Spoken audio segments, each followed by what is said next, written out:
श्री केवी सुब्रमण्यन है, भारत सरकार में चीफ इकोनॉमिक। सुप्रिया ने गोदी एडी कर्मचारी और सरकार के भ्रष्टाचार पक्के सबूत के साथ सच का उजागर किया। आइए देखते हैं यह वीडियो। इकोनॉमिक एडवाइजर और भारत सरकार की ओर से नामांकित ईडी में एग्जीक्यूटिव डायरेक्टर आईएमएफ में थे। 2 दिन पहले अचानक मोदी सरकार ने आईएमएफ में भारत के कार्यकारी निदेशक एग्जीक्यूटिव डायरेक्टर को उनके पद से हटा दिया।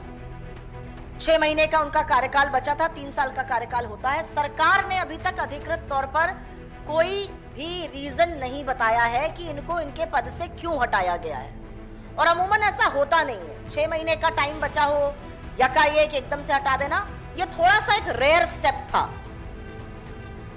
आपकी जानकारी के लिए याद दिला दूं, दुरुस्त करा दूं, ये वही केवी सुब्रमण्यन जी हैं जब कोरोना काल के दौरान -24% इकोनॉमी हो गई थी तो ये वी शेप रिकवरी की बात कर रहे थे।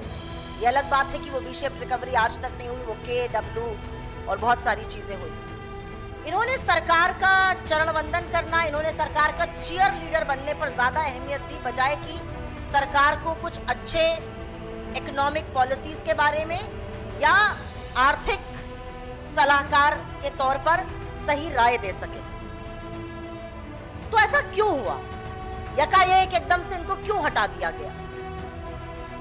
और इसमें जब थोड़ी तफ्तीश की गई, और आपको जो रिलीज दी जाएगी उसके साथ सारे डॉक्यूमेंट्स अटैच कर देंगे हम, ऐसा जबरदस्त घपलेबाजी के चलते हुआ है।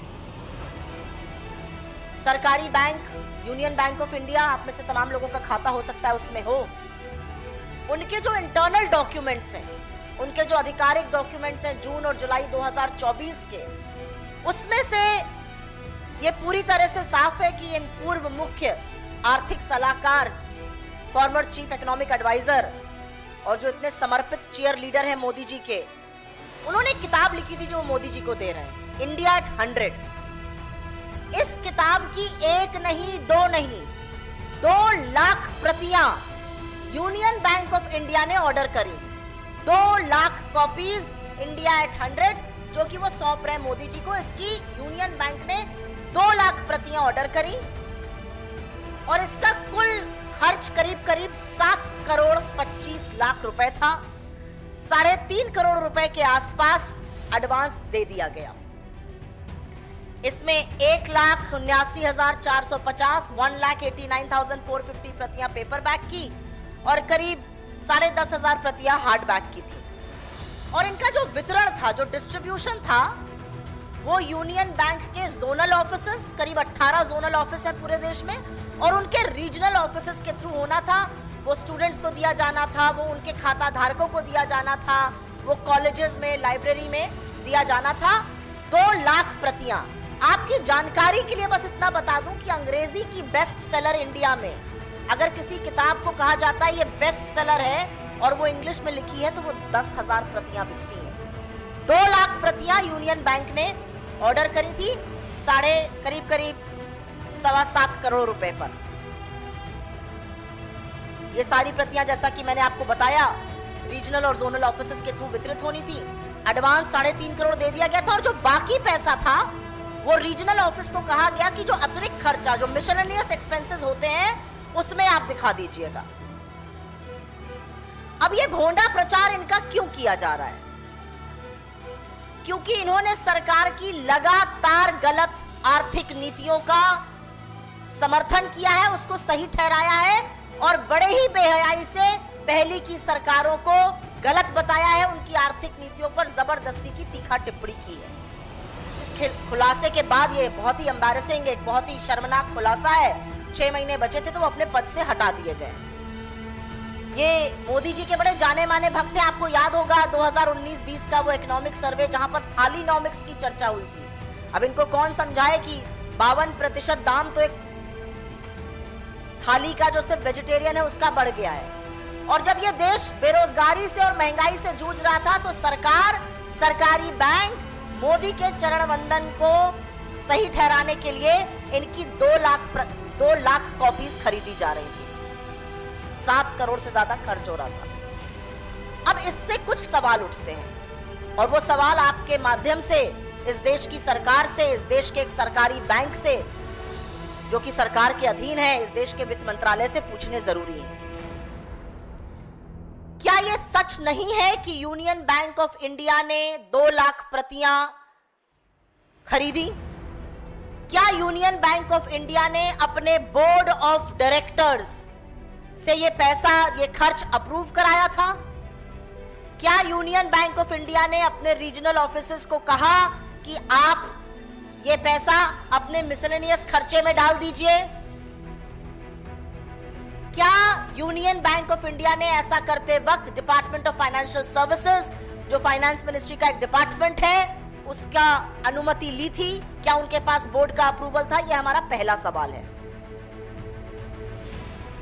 और क्योंकि यह पैसा बीजेपी के हेडक्वार्टर से नहीं आया था, ऐसा नहीं था कि यूनियन बैंक को यह पैसा बीजेपी वाले मोदी जी की छवि सुधारने के लिए, मोदी जी के चरण वंदन के लिए दे रहे हैं। यह पैसा इस देश का पब्लिक फंड है, आपका, हमारा, जनता का पैसा है, क्योंकि यह सार्वजनिक बैंक है। तो इसका दुरुपयोग क्यों किया गया? और क्या जो धारक करता होते हैं, जो डिपॉजिटर्स हैं, जो जमा करता है, उनको इस बारे में जानकारी थी? और क्या यह जिम्मेदारी नहीं थी बैंक की, अंडर द फिड्यूशरी रिस्पॉन्सिबिलिटी, कि वो ऐसा ना करे, लोगों के पैसे को सुरक्षित रखे? तीसरा सवाल, क्या वित्त मंत्रालय ने इस बात की जांच की है कि इतनी बेशर्मी से यह कॉन्फ्लिक्ट ऑफ इंटरेस्ट कैसे हुआ? और सिर्फ क्योंकि कृष्णमूर्ति सुब्रमण्यन जी सरकार के बड़े नजदीक थे, सरकार का बड़ा गुणगान करते थे, क्या सिर्फ इसीलिए उनको छूट दी गई ये कॉन्फ्लिक्ट ऑफ इंटरेस्ट करते हुए? इसके अलावा एक और आरोप लग रहा है, और यह बहुत संगीन आरोप है। आरोप है कि यूनियन बैंक ऑफ इंडिया की एमडी और सीईओ सुश्री मणि मेखलाई, जिनका जून 2025 में एक्सटेंशन होना है, उन्होंने इस एक्सटेंशन के लिए क्या ये अपरोक्ष रिश्वत दी गई है? क्या उनके जानकारी में यह सब हुआ है? क्योंकि जितनी ज्यादा किताबें बिकेंगी उतनी ज्यादा रॉयल्टी राइटर को मिलती है। इसके बिकने से करीब 90-92 लाख रुपए की उनको रॉयल्टी मिलती है। तो इस बात का जवाब कौन देगा कि अपरोक्ष रूप से उनको फायदा क्यों पहुंचाया गया, स्पेशली जब एक्सटेंशन का मामला चल रहा था? अंतिम सवाल यह है कि क्या वित्त मंत्री निर्मला सीतारमण जी इस लेन देन पर कोई सफाई देंगी? पीएमओ इसमें किस हद तक और क्यों संलग्न था, इस बात का जवाब हमें कौन देगा? आपकी जानकारी के लिए बता दूं कि 4 मई को ऑल इंडिया यूनियन बैंक्स की जो एम्प्लॉय एसोसिएशन है, उसने अपने एमडी और सीईओ को इसकी जांच करने के लिए चिट्ठी लिखी है और बोला है कि पब्लिक फंड की बर्बादी ऐसे कैसे हो सकती है।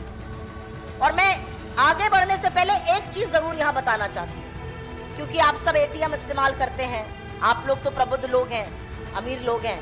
इस देश के बहुत सारे ऐसे लोग हैं जो मिनिमम बैलेंस नहीं रिटेन कर पाते, जो 5,000 10,000 जो मिनिमम बैलेंस होता है वो नहीं रख पाते।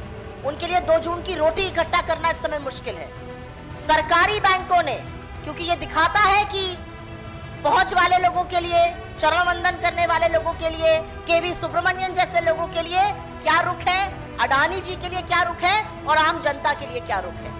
2023-24 में सरकारी बैंकों ने करीब 2,300 करोड़ रुपए इकट्ठा किए, सिर्फ और सिर्फ मिनिमम बैलेंस पे पेनल्टी लगाकर, और उसमें इसी यूनियन बैंक ने 126 करोड़ रुपए इकट्ठा किए। ये वो 2 आंखें हैं, एक जिनकी आंखों की पुतली केवी सुब्रमण्यन जैसे लोग हैं, अडानी जैसे लोग हैं, और दूसरी वो आंख जिसमें देश की जनता है और उनसे वसूली की जाती है, उन पर डाका डाला जाता है। आपको याद होगा, और ये अंतिम बात कहकर अपनी बात खत्म करती हूँ, आपको याद होगा दिसंबर 2024 में नेता विपक्ष श्री राहुल गांधी जी ने ट्वीट किया था और कहा था कि मोदी सरकार ने सार्वजनिक क्षेत्र के बैंकों को, जनता की जीवन रेखा जो है, उनको केवल अमीर और शक्तिशाली लोगों के लिए पालतू साहूकार बनाकर रख दिया है। मेरा मानना है, हम सबका मानना है, उन्होंने बिल्कुल सही कहा था। यह 100% सच बात है, क्योंकि ऐसे तमाम उदाहरण हैं। केवी सुब्रमण्यन एक उदाहरण है जिनका जबरदस्त कॉन्फ्लिक्ट ऑफ इंटरेस्ट, वो चीफ इकोनॉमिक एडवाइजर, वो IMF में एग्जीक्यूटिव डायरेक्टर, उनकी किताबें सरकारी बैंक खरीदकर 1 नहीं 2 नहीं 2-2 लाख प्रतियां खरीदकर वितरण करवा रहा है। पैसा उनकी जेब में जाएगा क्योंकि रॉयल्टी उनको मिलेगी। ऐसे तमाम उदाहरण हैं। जो सरकार की बातें करेगा, जो उनका भोपू बनेगा, वो तमाम सलाहकारों पदों पर तमाम भक्त जो है वो महत्वपूर्ण पदों पर बिठाए जाएंगे। आरएसएस के तमाम विचारक बड़े बड़े पदों पर आसीन किए जाएंगे। और ये सच है कि मोदी जी ने पिछले 11 साल में अपनी छवि चमकाने वालों को, अपना चरण वंदन करने वालों की एक भक्तों की और एक ट्रोलों की मंडली बनाई और उनको इसी तरह से फायदा पहुंचाया जाता है।